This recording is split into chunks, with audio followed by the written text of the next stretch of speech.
Yeah, my name is Dick Day, and I'm a faculty member here in the Department of Psychology, Neuroscience, and Behavior at McMaster. I began with an undergraduate degree in psychology at the University of Massachusetts, where I did my first teaching. As a matter of fact, as a fourth-year student, I was a tutor in the introductory psychology course there at Massachusetts, and I really enjoyed that experience. Then I moved on to graduate work at the master's level at the University of Iowa, where I was a teaching assistant for a graduate course in circuit design or some such thing or other. And when I arrived at McMaster to finish my PhD work, I was assigned to the introductory psychology course, where I was an in-class tutor working with a group of students, and I found that immensely satisfying. Spent a number of years working with and then eventually running the introductory psychology course here for about 30 years. And then I handed it over to a younger, more vigorous professor about 5 or 6 years ago now, maybe 7. And then moved on to teach upper-level courses in the second and third year, including personality, abnormal psychology, and a few others. When I was an undergraduate my first year, I was required to take a year of history, ancient history. I came out of high school with a loathing of history. I really disliked the topic entirely. Boring, princes, treaties, battles, kings, blah, blah, blah. I hated it. So I really wasn't interested in taking this course, and I looked forward to a very unpleasant semester in ancient history. And the professor, Dr. John Ware was his name, got up the first day and made things worse. He sat there for 40 minutes and complained about he was overqualified to teach this course. He didn't like the textbook that had been chosen. He wrote and read 5 ancient languages and blah, blah. On he went for 45 minutes. The whole class was taken up with his complaints about the course. And I thought, this is really going to be a nightmare. This is going to be worse than high school. But he got up the second class, and we were now talking about ancient Greece, the history of ancient. He loved ancient Greece. He was in love with it. And he lectured as though he were there. I mean, he just brought the course completely alive. I mean, all of that crap about he didn't want to teach this course and stuff just disappeared as soon as he started lecturing. And the interesting, what I found in his class and in a couple of others too, it wasn't that he taught me a lot of things in the class. I wouldn't say I was learning stuff in the course. What I was doing was getting excited about the material, about the topic. And so in fact, in his class, I bought and I read every single book that he mentioned. Every single one, without exception. I went out, bought them, and read them. And half my library is history now. I became a lover of history. I could conceive of myself having gone into the field, and it was all because he inculcated in me this tremendous enthusiasm for and appreciation of history. So what he had done for me was to motivate me. It's not like, I mean, I wrote down a whole bunch of stuff in class, and that's where I learned things. I did most of my learning outside class, you know, when I was reviewing notes or when I was reading the text or anything else that I happened to pick up. And I carried that over into my own teaching, because again, I've got 300 or 400 students. I don't get a lot of individual student contact. We can't do personal projects because I've got nobody to grade 300 papers of any sort. So I see myself as a motivator, kind of a motivational speaker, someone. My role is to get students enthused enough in the course material to go learn it on their own. I had another case like that too. It was the first course I took as an undergraduate in abnormal psychology. It was a 65-year-old man. He'd been teaching since Methuselah was a young kid, and he was just about to retire from his. So the course really wasn't about abnormal psychology. It was about his life in abnormal psychology, the things he'd experienced. So every single day he'd tell us a story or anecdote or two about what had happened to him, and here's a case that was really interesting, and here's something else, and here's something else.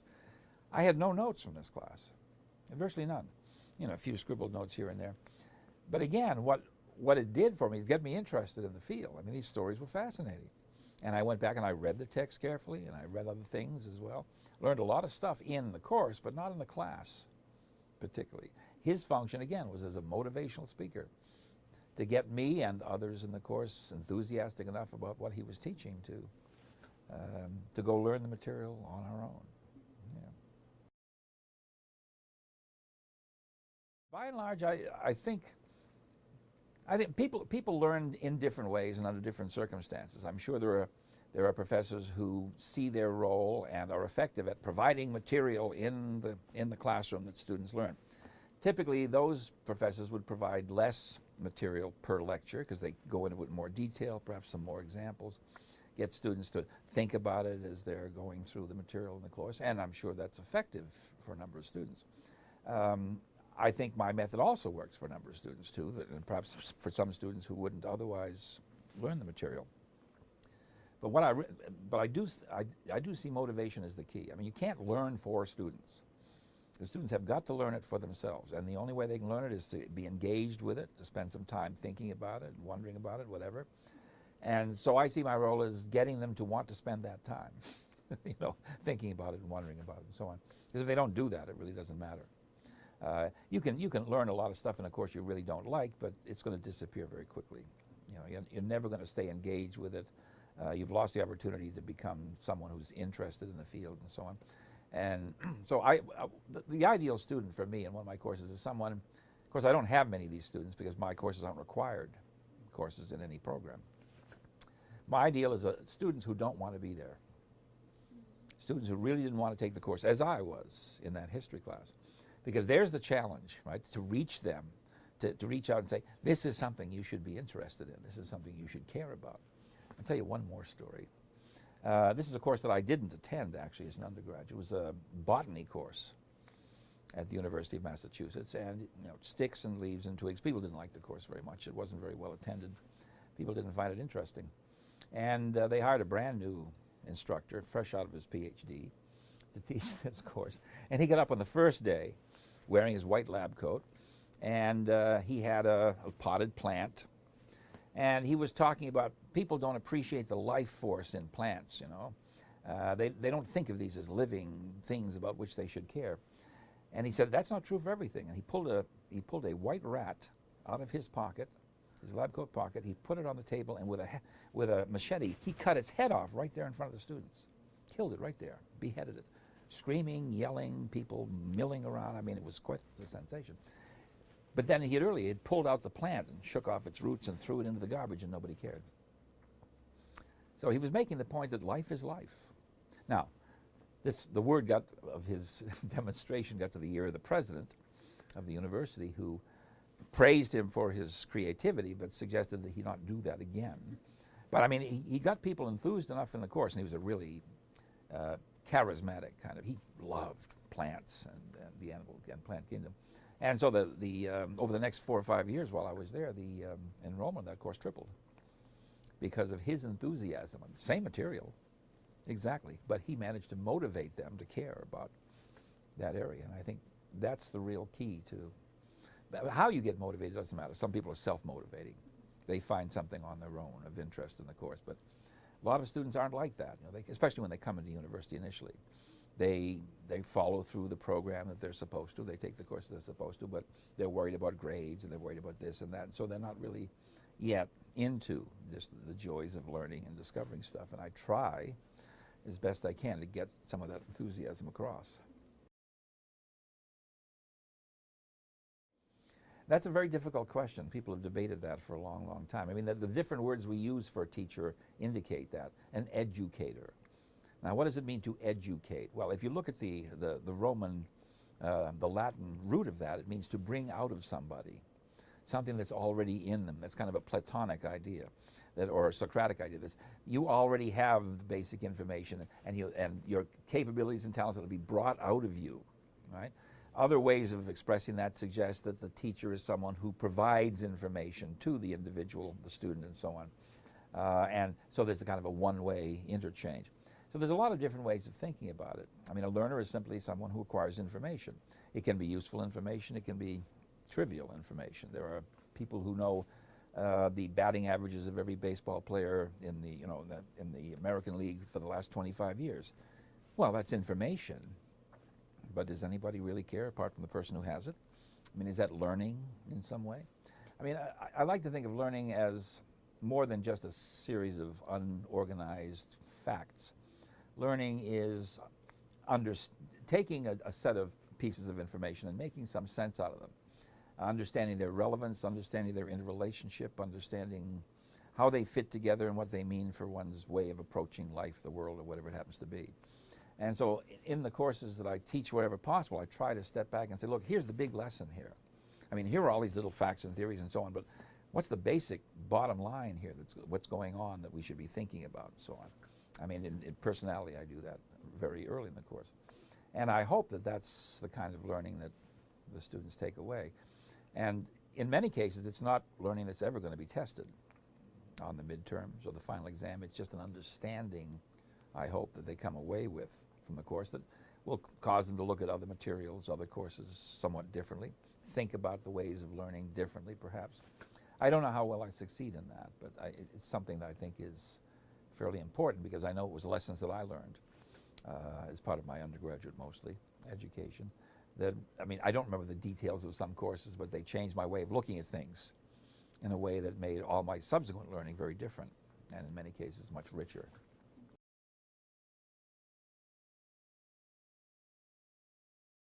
I certainly do. The interesting thing is I don't have personal experience mostly within my courses, but I have it from my own undergraduate education. That's how I learned. And in fact, I recommend this to students all the time. I say, look, if you want to know whether you know something well, imagine or actually teach it to somebody else. If you can teach it to someone else, then you do know it. And of course, teaching it requires that you think very carefully about how things are arranged, what the logical relationships are of the ideas you're trying to communicate, what sort of examples would make them clear, and so on and so forth, what sort of analogies, similes, whatever. So what I would do when I was an undergraduate learning material is I would take, after I'd gone through my notes and reviewed them a few times, I would take a page or two of the notes and say, how would I explain this to somebody who hadn't been in the class that day or wasn't even in the course? What would I tell them? So I would either imagine giving a lecture on the material, or in some cases I actually lectured to my houseplants. I had a couple of smart geraniums there in my dorm room, and some of them, they heard all kinds of stuff over the years. So that, to me, that was a way of solidifying, and not only solidifying the knowledge, but giving myself feedback about how well I actually did know it. If I couldn't explain it, well, what did that say about my understanding? It wasn't sufficient. So I would go back, rethink it, reimagine it, and so on. And the other thing I would do in the course of that is try to think of different ways to teach it. Different ways to approach it, different analogies, different relationships, and so on. And I think, for me, I found that it really cemented the material very, very thoroughly. And it made me think about its relationship to other things, perhaps even in other courses, that I think may have helped me there as well. But I did that over and over again for every single course that I taught. I found it very useful.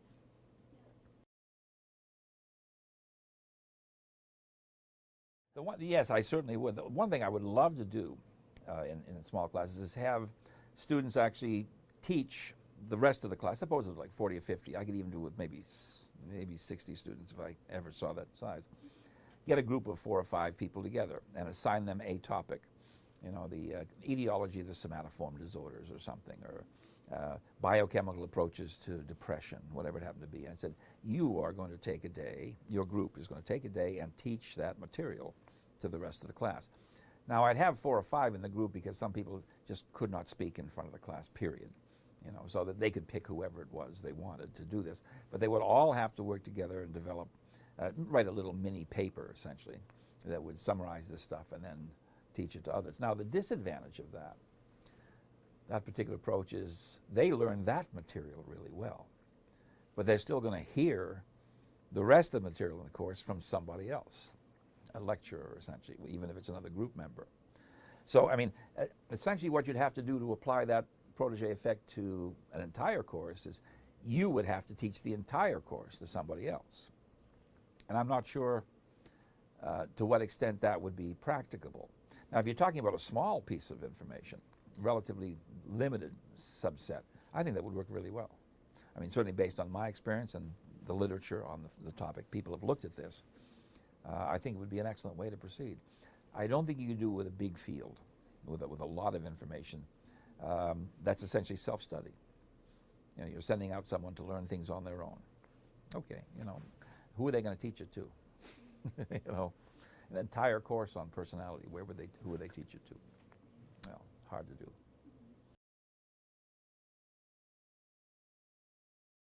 Anywhere learning is going to take place, it's going to be effective. Just because you call it a school doesn't really make any difference, right? Or a hospital or a clinic, what happens to be. If someone has to learn something, then that's the situation we're talking about. What are the optimal conditions for learning something? And it doesn't matter where it is, the factory floor. I mean, if you're learning new product processes or something, doesn't really matter. It's the same principles, and if it works in one forum, it'll work in another. Unless there's some very different circumstances that I can't imagine.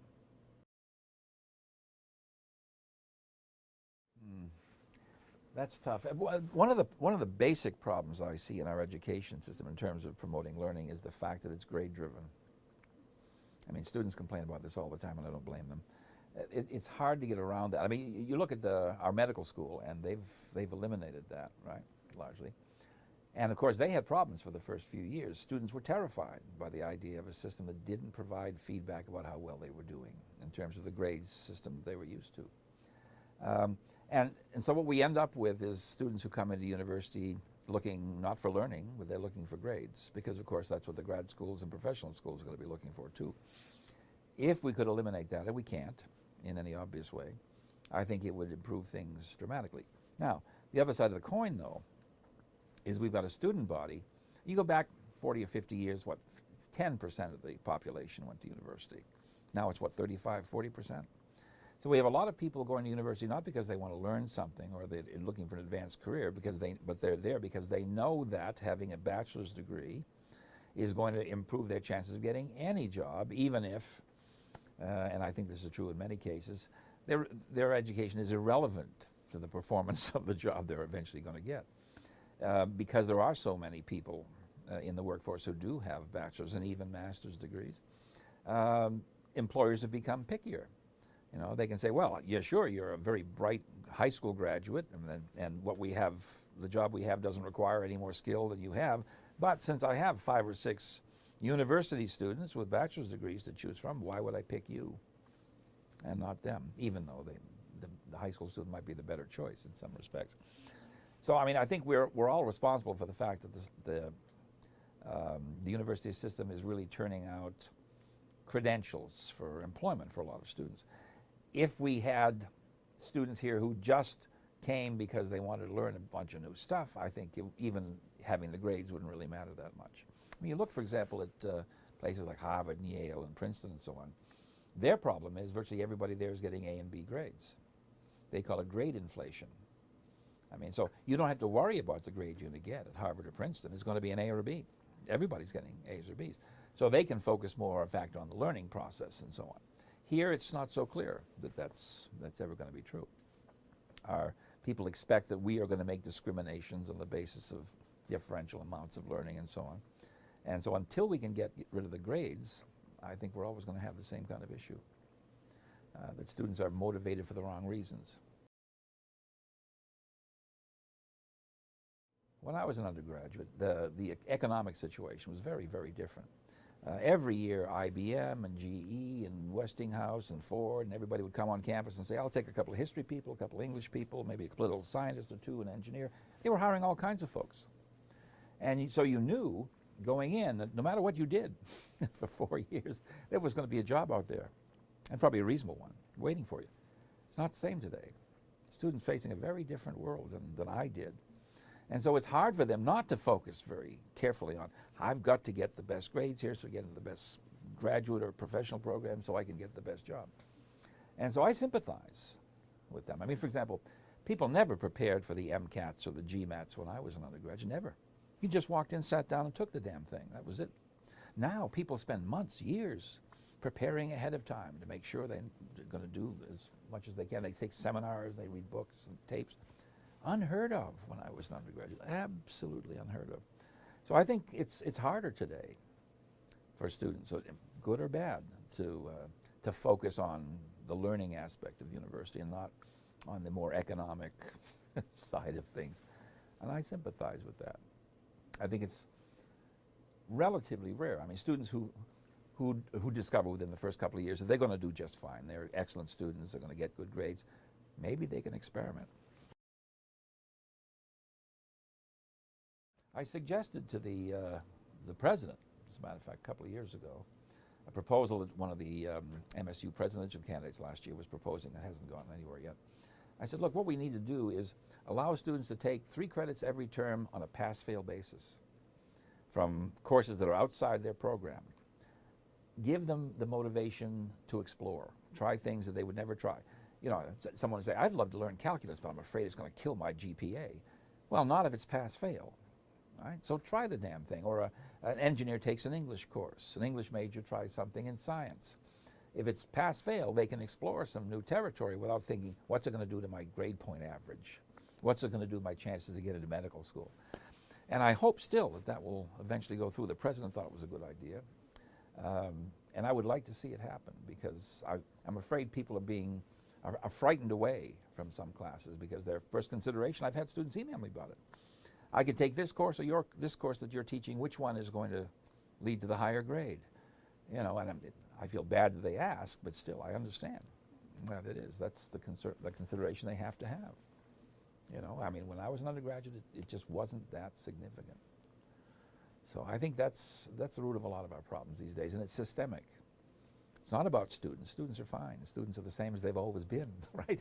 They're living in a different world with different constraints. And I think their view of learning and what's important is different as because of that. But that's just me.